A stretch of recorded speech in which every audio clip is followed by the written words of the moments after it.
Good morning. Good morning. I think we are here, and we hope you are there. That's what I have to say about it. My name's Ani.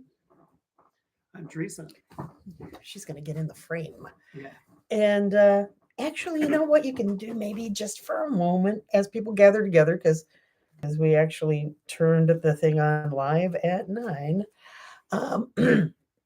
instead of that happy couple minutes too, maybe you can play with a tin toy just for a moment, and we'll gather and be right back with you. Huh? I'll get something going here.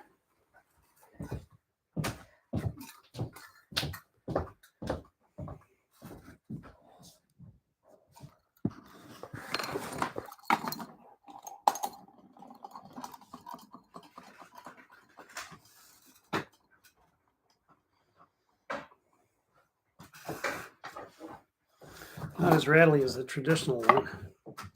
I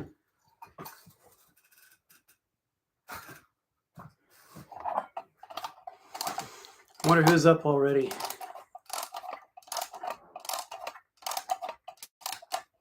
Okay, here comes the rattle.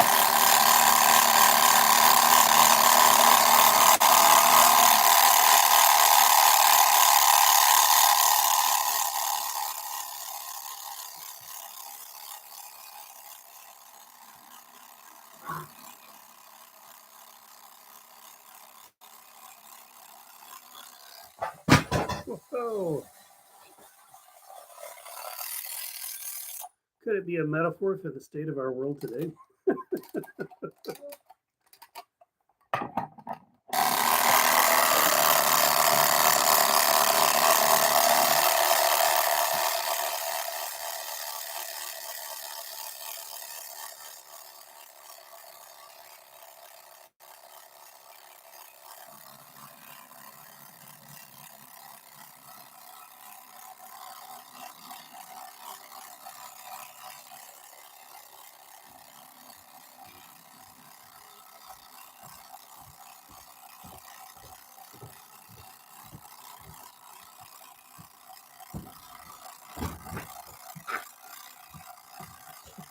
Got your ankles there. I got a couple of them. I guess I only had 2 to begin with. Yeah.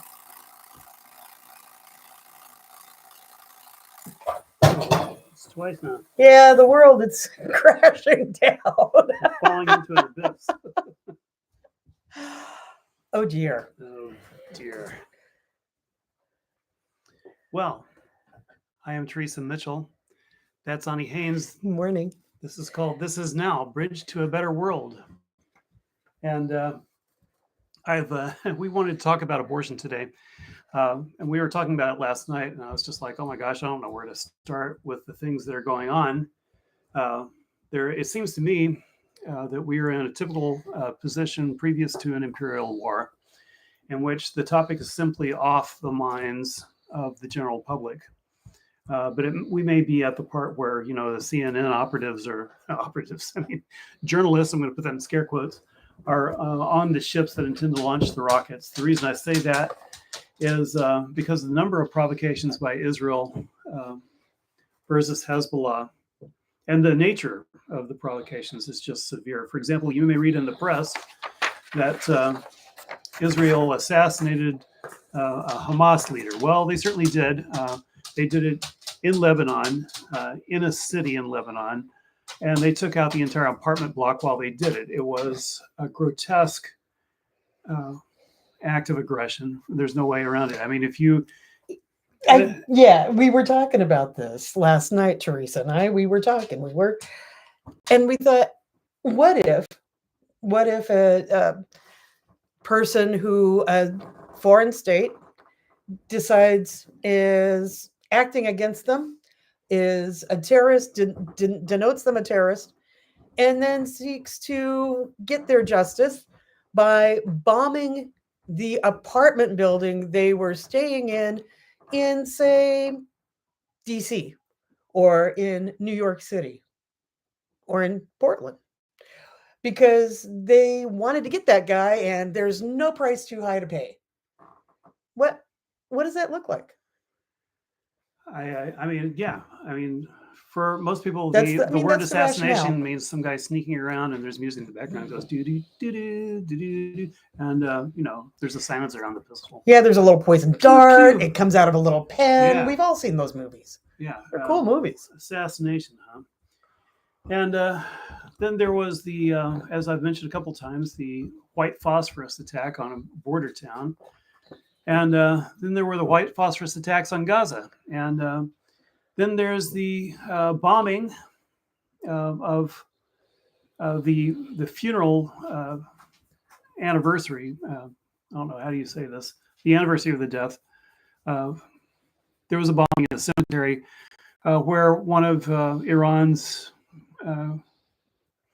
equivalent of Che Guevara, let's say, was buried, and they took out several people that way. Just provocation after provocation. As we'll recall, he was assassinated by the Trump team 4 years ago. Yes, just before Trump left office, which resulted in some very heavy rocket bombing of U.S. troops. So that area is exploding because the U.S. and Israel are exploding it.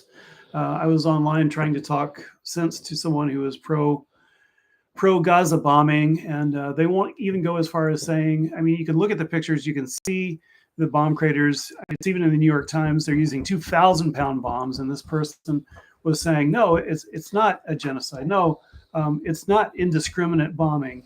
I said, it's 2,000-pound bombs. The place is a moonscape. What the hell are you talking about? No, what you're saying is nonsense. Yeah, so, you can't really get surgical precision with a 2,000-pound bomb, eh? Yeah, I know. And we all know surgical strikes are bullshit anyway, but still. Does your surgeon operate with a grenade? This is a ridiculous idea.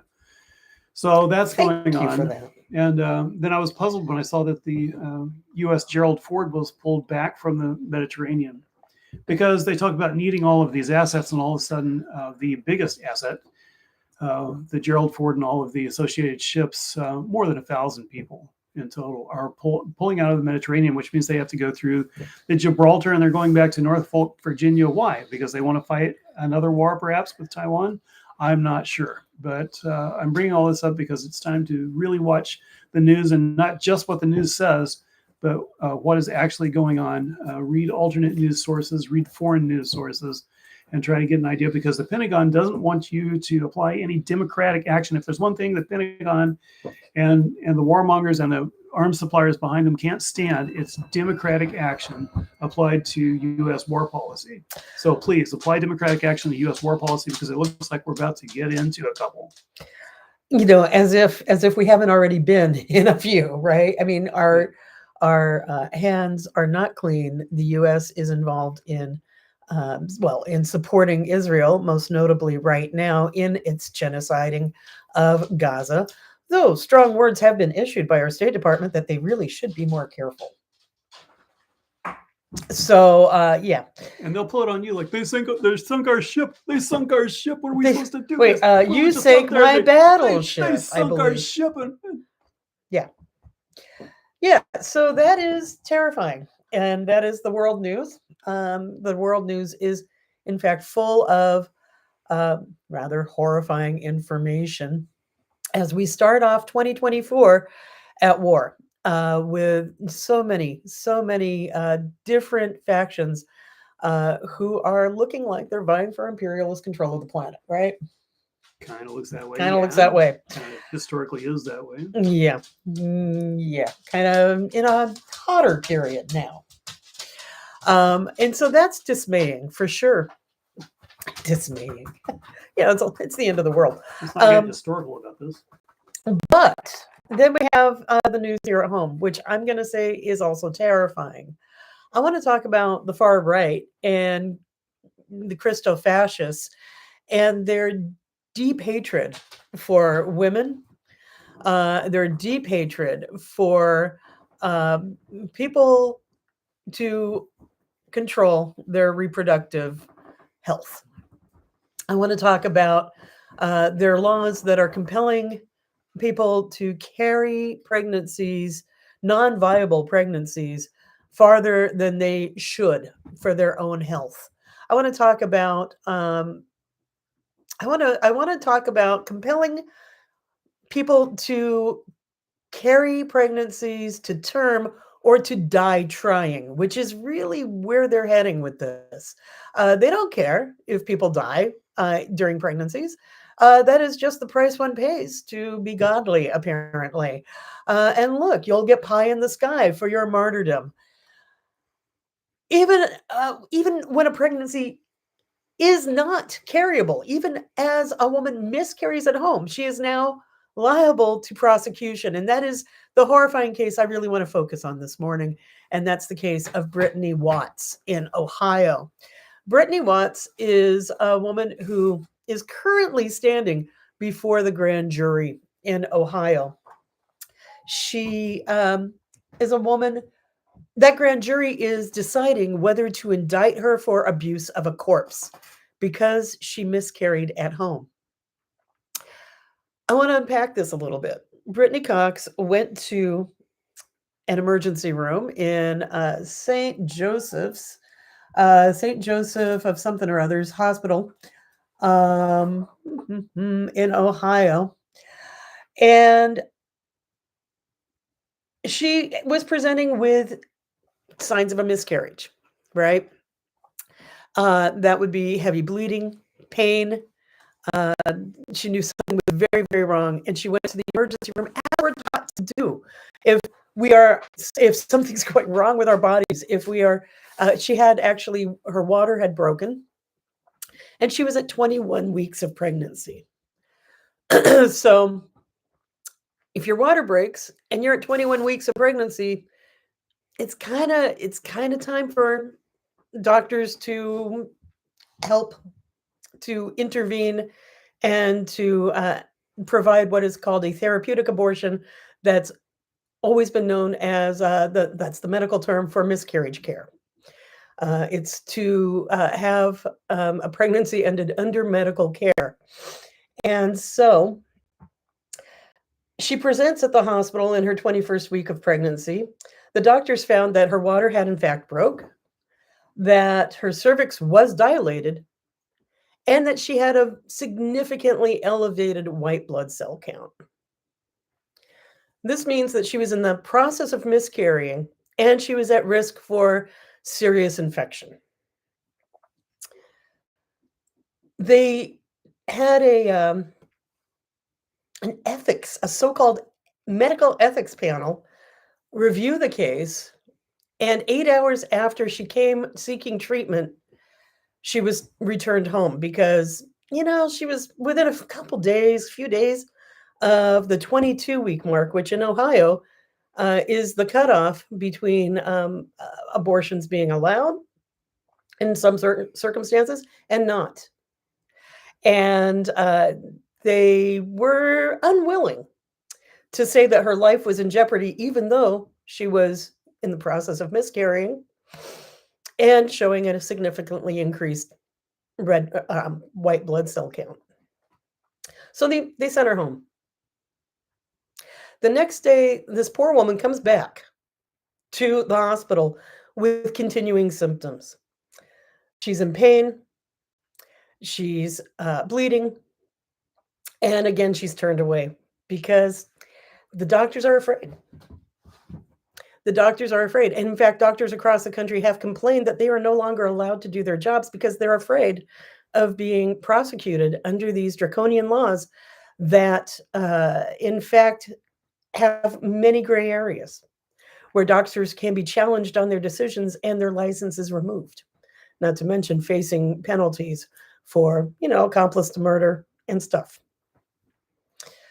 So she waited again, eight hours that first day. She came back a second time and again was refused treatment the second day. Oh yeah, so she went home and she had a miscarriage at home. And this is, really, it's a painful procedure. It's a painful thing to go to emotionally, mentally. It's frightening as hell physically. If you're 21 weeks pregnant, you have a substantive chance of having a lot of bleeding, of catastrophic bleeding. Doctors had, in fact, said that she was at a significant risk for sepsis and catastrophic bleeding without their care, and still they sent her away. You would think that this story would be horrible enough. She lived through the experience. She returned to the hospital to get care for the miscarriage. What happens at that point? The hospital contacts the police department because she doesn't have a fetus. She miscarried and didn't, I don't know, put the pregnancy remains, the products of conception, as we used to call them at the abortion clinic I worked at. She did not put the fetus like in a pram and push it into the hospital. Like, what in the hell is she supposed to do? So the emergency department, somebody at the hospital called in the police department. And they were notified about the miscarriage because miscarrying is a crime now. They were notified about the miscarriage and told that they needed to go find the fetus. According to the New York Times, and I'm just going to read this straight because it enrages me to points that previously unknown, perhaps. The police found the fetus in the bathroom toilet, the report said. It noted that Ms. Watts had told the police that she disposed of what she believed to be the remains in a bucket in her backyard. The police then took the entire toilet out of the home and took it to the morgue, where it was broken open to retrieve the fetus. The autopsy that the fetus then had reported that the fetus had, in fact, died in utero. It was dead. This was a miscarriage. It died in utero before delivery, and it died because of complications of premature rupturing of the membranes, i.e., her water broke when she was 21 weeks pregnant. The police then charged Brittany Watts with an abuse of corpse. She's currently facing a grand jury to see if she'll be indicted and if she'll have to, in fact, stand trial for being refused care at a hospital twice and having to undergo a miscarriage at home, where no doubt she was in some distress. I think that's terrifying. That is just, it's beyond thought that women are currently being subjected to this. The police, I want to know why the flippin' hospital is not being prosecuted for endangering this woman's life, sending her away twice with an emergency medical condition that is, in fact, life-threatening. Why are they not being sued for malpractice? No, why is Brittany Watts being put before a grand jury for indictment because she miscarried?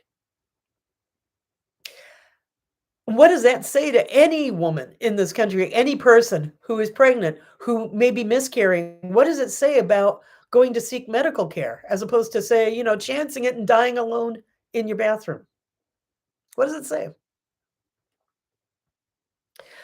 So I also want to just mention another really well-publicized case, and that is the case of Kate Cox in Texas.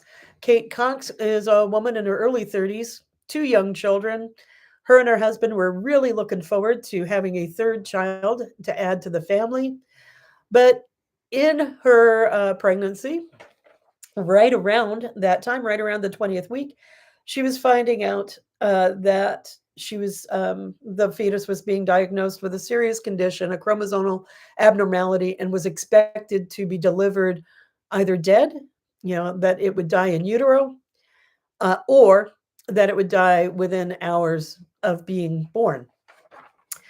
And that if she was to carry the pregnancy to term, it would jeopardize future fertility, perhaps. There were medical reasons why carrying the pregnancy to term not only may be harmful to her, would not actually produce a third child for the family, and may impact her ability to have that third child in the future. So her and her husband decided that they would seek to had to terminate the pregnancy. They would seek abortion care. They live in Texas. Too bad for them. No one, in fact, would provide the abortion care, even though doctors knew that the fetus was not viable. doctors were upset about being hamstrung and not able to provide care.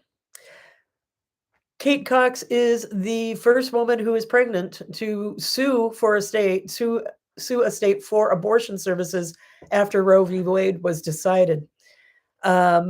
She was turned down. She ended up fleeing Texas to get the medical care that she needed to in order to actually have control of her fertility, her future fertility, and be able to add to her family. This again is a horrifying situation. She is part of a student with many other families in Texas who have faced similar things. So I just wanted to bring that up. We have on genocide, and for good reason. We've been focusing a lot on the catastrophic climate change. We've been focusing a lot on the fascist takeover of this country with the Trumpians, and for good reason. But I really want us to take a moment today. It was seeing footage of Brittany Watts and her devastated demeanor. Her face looks just devastated as she is facing a grand jury indictment for miscarrying alone in what had to be a painful and terrifying procedure for her to undergo alone after being refused medical care at an emergency room 2 days running prior to that miscarriage. This is a travesty. It is unthinkable in my book, and it tells me that we are actually living in New Gilead now. New Gilead, right? There's a bomb in Gilead, right? If you have read read Margaret Atwood's terrifying nightmare vision of a novel, The Handmaid's Tale. The Republic of Gilead was the name of the country after it reformed and the ChristoFascists were in control. And considering the news coming out of the states that have their rights, their access to abortion laws gutted, and their doctors' hands tied to provide basic medical care for pregnant people, I think the future is now. This country is quickly going down that path when it comes to seeking approved medical care for pregnant people, for trans people. The ChristoFascists have taken root at the place of science and medical care. And that chills me to my core. That's pretty much what I have for you today. I just wanted to really think, to have us all thinking together about how women right now, how pregnant people right now in this country, not a future scenario, but right now, are in fact being prosecuted legally for having miscarriages. If you're in New York or if you're in Portland, if you look up, I just did look up access to abortion in Portland. I found this very friendly and helpful website, which not only will direct you to a clinic, but will provide funds to the clinic directly for you and provide you transportation. So if you need an abortion in Portland, it looks like it's pretty easy. Haven't obviously had to do that, so I don't know, but that looks pretty good. But what if you're in Boise and you need an abortion? Well, it's a 6-hour drive to Portland. So I thought, well, it's only a 3-hour drive to Baker City. So let's pull up Baker City and see what abortion services are available there, because it's legal, it's unrestricted in Oregon, and no. The only thing they have in Baker City is a trap of ChristoFascists who will take you Crisis Pregnancy Center. Yes, and tell you that you really don't need to abandon your baby who's already got a soul, and all the crap that they tell you. I'm going to point out that I worked at an abortion clinic in Portland. I worked at the Feminist Women's Health Center in the late 80s into 1990. And I can tell you now, I guess into 91. Really? Yeah? No, 90. Sorry, as I go down memory lane. I digress. But I can tell you right now that that has always been true. That abortion services in the state where they are completely legal have pretty much been restricted to Portland and Eugene. Why? Because even when it was perfectly legal throughout this country and protected under Roe, there was incredible pressures. And I'll point out that while I was working at the abortion clinic in the late 80s for 4 years of my life, we were subjected to Operation Rescues. I don't know how many people remember those, but this was a time when the forced birthers would surround a clinic, trapping people inside, and then threaten to bomb them. It was great. So this sort of thing, clinics have had bombs. Clinic workers and doctors have been assassinated um, throughout the country, throughout the time of Roe being legal. And now we just, and now we're here. That's I don't know what else to say. In the early 90s, part of her job was looking for bombs. First thing, we went to the clinic. First thing. That was my first job duty every day. Check for bombs around your building and inside. I know how to open doors to check for bombs. I felt a little like Starsky and Hutch, or maybe it was more like Angie Dickinson in Policewoman every day as I threw open doors and sort of sheltered. And it was intense. It's weird to have to undergo bomb trainings and that sort of thing to work in a medical facility. But here we are. There's if you pull up the abortion subreddit, there are many scary stories. Here's one from Texas. We had a positive pregnancy test, and we decided we could not support a child at this time. We went with a MA, I think that means methylpristone. Medical abortion? But it has been 5 days since the methylprostol, and the bleeding has not stopped. Yeah, it's a medical abortion. And pain and nausea the bleeding has stopped, but the pain and nausea have not. And I wanted to seek medical attention because it could be threatening to her health. I do not know where to go or what to do due to Texas laws. And I don't know if she can properly discuss what she took and her symptoms with a doctor in Texas. But she is too scared to, and now thinks this is her punishment, and will try to deal with it because she is too ashamed and guilty of what she has done. I constantly reassure her and tell her she is loved. What are our options out here in Texas so she can get proper treatment? You can imagine what the answers are. That what they're telling her to do on the subreddit, and I don't know whether it's good advice or not, is to go get dilation curettage. Don't say anything about having taken the pill, which they won't be able to detect at this point, and just get D&C at the hospital.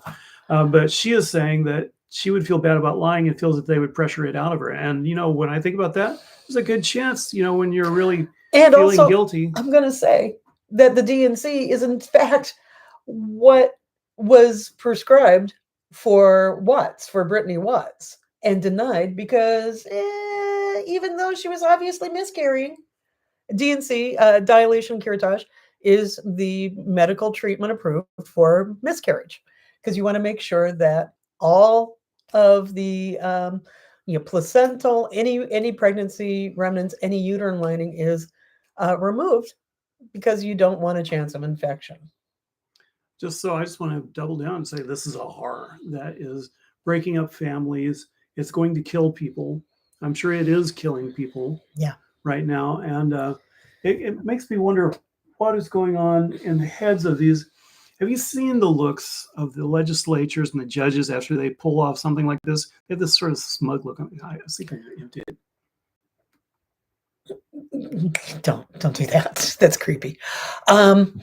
Yeah, it's smug, and again, it's Christofascism, right? It is absolute need to control. They can't get laid, so they're going to control the women. That's what it comes down to. Yeah, maybe. But for whatever reason, they're going to control. And they're going to control access to our own bodies. And again, I'm just going to say, if you haven't already, read Margaret Atwood's The Handmaid's Tale. We are far down that road. Scary. Far down that road. Much farther than I ever wanted us to be. Forget zombies. Yeah. Margaret Atwood will scare the crap out of you. Yeah. Okay. So I don't know what else to say about that, except we stand together vigilant. We speak out. We provide care for each other. We try very hard to figure out ways to help the women to help pregnant people in the states where the abortion access is so restricted.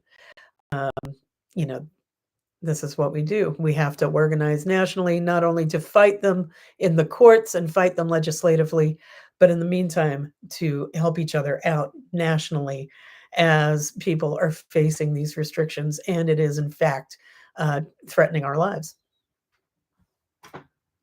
Anything else from you? That's it for me. I see. Okay. Kitty cat seems very comfortable and doesn't seem likely to say anything either. Yes, no, she is merely sitting in a lap quietly. You wouldn't even know she was there, except Her I paws are like this. kitty cam. All right, kitty cam. She's like, what the hell are you doing? Yeah, she's used to it. Okay. So, dear friends, I have John points out The Handmaid's Tale on Hulu is also terrifying. I've seen several episodes of it. It's terrifying. The movie wasn't so good. The book, the most terrifying. Okay. I have to row. And after all of that, welcome to 2024, the year it all gets better.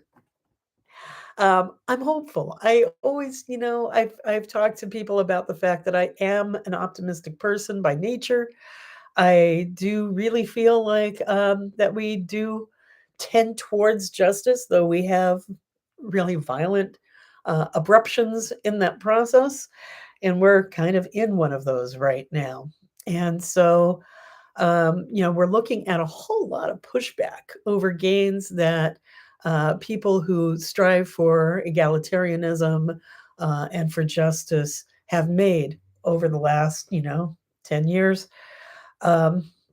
15 years, we were going in a really good direction, and now we're seeing a lot of pushback and a lot of overreaction. So, it's that we're in a bad phase. The only thing to do is to keep going. And into 2024, I want to just note that right now we are in a waning moon phase. We are, and this is the time to look at diminishing things, right? So, for those of us that are sort of more ritually inclined, this is a great time to focus on lessening the impact of the ChristoFascists. This is a great time to meditate and focus on the impact, or focus on um, eradicating racism, on eradicating the patriarchy. This is a great time to focus intention on smashing the patriarchy. So, as we work with the moon cycle, yeah, I just wanted to throw that out there that the moon is a new moon on the 11th, and that sort of kicks us into gear into the cycle of increase for 2 weeks, right? So, there's that. I just thought I'd point out new moon on the 11th for those of us who are inclined towards moon magic. This is a great time to try to lessen the impact of cruelty and evil.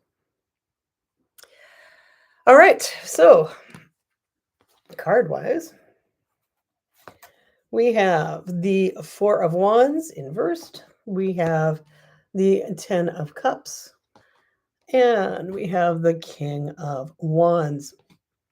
This tells me that we might be starting off feeling a little isolated, feeling a little uh, unstable in community, unstable in family, unstable with others. It's time to reach out and to know that love is there, that in fact the community is strong, and that abundance rules. That's the 10 of Cups. It's a time of, and I say 10 of Cups. I'm sorry. It's the 7 of Cups. It's the time of getting our visions together, in getting our dreams off the ground, in getting our visions of what the world can look like, of how our communities can form and function. And it's a time to try to see clearly, but seeing clearly is not maybe our strongest suit right now. It's really a time for visioning, right? And to see how we can bring together community and to, in fact, take leadership roles. The King of Wands is about, excuse me, using our willpower to direct our action to do what we need to do. It's a creative, joyous sort of inner authority. And it speaks well. All of these cards really speak well for, regardless of if you're feeling insecure or a little isolated now, to reach out, to dream big, and to know that we are being called to be leaders into in our communities, and I would say to be leaders into a better world. That's what I have. Really sort of break through isolation, dream big, know that your community is out there, know that community is caring, know that we, in fact, are a great example of making community together. All you watching, thank you so much for being with us.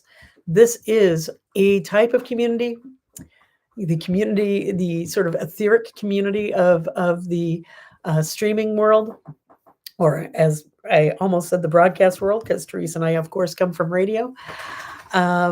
This is that time to really bond and to form together.